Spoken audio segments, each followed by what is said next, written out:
Welcome, welcome. As promised, this is the emergency meeting that I gave you the heads up about this morning. Welcome to Burleson CB University here on YouTube. Um, Burleson CB University was created at the beginning of the pandemic. We started with Zoom sessions where we had fun activities, basically stay-at-home activities where you could work through and earn your degree at Burleson CB University, whether it was an associate's degree, a bachelor's degree, a doctorate, and of course master's and bachelor's, all gamuts. So it was spelled out. You clock in your credits at Burleson CB University, and before you know it, you have completed the degree of your choice. But by now, many of us have opted for full-time distance learning. When we cycled through Zoom, we did that. Give yourselves a pat on the back because we're now all Zoom experts. And on into our full-time distance learning platform, whether it's Edgenuity, Blackboard, Canvas, whatever your district or school is using. And it's very likely that you, like us, have cycled through, for 2 or 3 of those different formats or different platforms, because a school district, of course, is learning as they're going on as well, and they're trying different platforms, and if even though they may be great platforms under certain circumstances, they're finding that the students that they're working with at their schools, they're not making progress, or for whatever reason.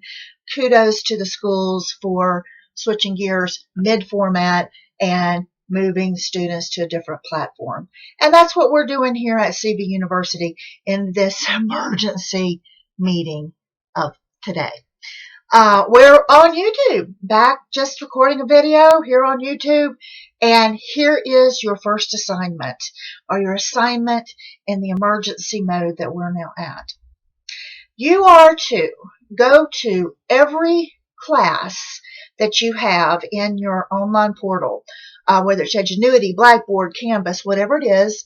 Go into each one of your classes and look at every single file that has been attached by the teacher. So you're looking for all file attachments in your classes. And what do you do next? You're going to send them to the printer. Okay? One little tidbit. If you come across the textbooks are not considered an attachment. Okay? I know the AP World History book that we just looked at was 755 pages. I calculated it up, and the print cost on that would have been $113. You don't have to go there. It's excellent that your teachers have uploaded, of course, the textbooks in your online portal. And in this particular case, we're talking about Microsoft Teams. This textbook was uploaded there. It's great that the resource is there, but you don't have to feel the pressure to print that. You want to print everything your teacher has sent to you, okay?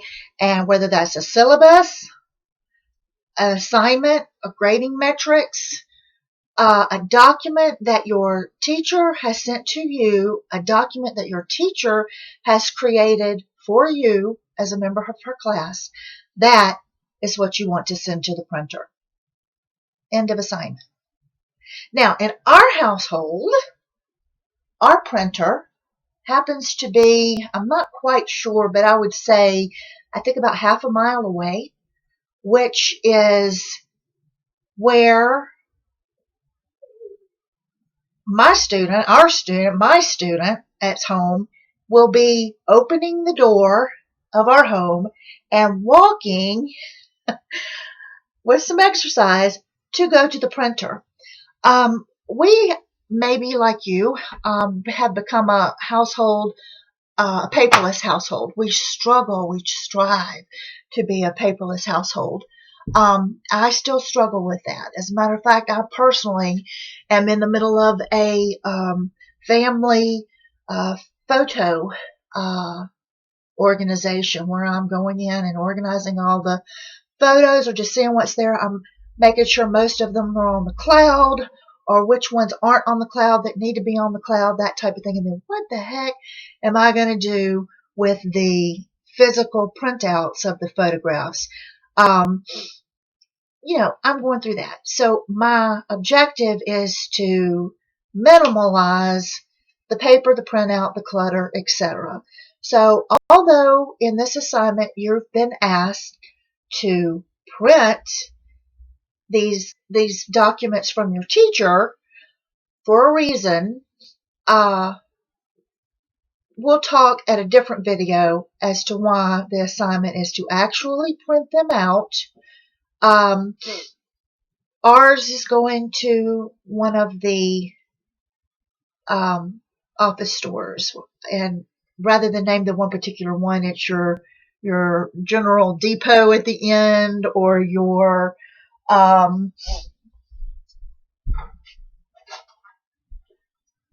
this type of store. So that's where ours is going. And there are at the schools,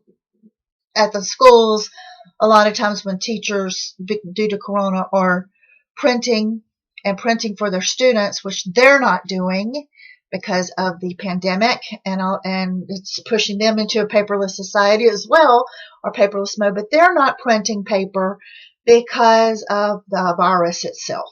As a matter of fact, I've been told in our particular K through 12 district in our area, if a teacher is printing something for the students, it has to sit on the printer, on the Xerox machine, for 4 days, like a isolation type quarantine situation. They want the printing to stay put so that they don't have to do, or they're isolating it to minimize the spread of the coronavirus.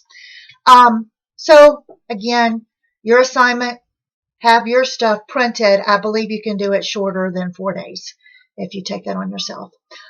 We are weighing in our household the value of our printer versus the one that's a nice little exercise walk down the street. We live in an urban setting, so we can walk to our office supply store, our printer, our print shop, and get exercise in, because during the pandemic, of course, exercise is definitely an issue.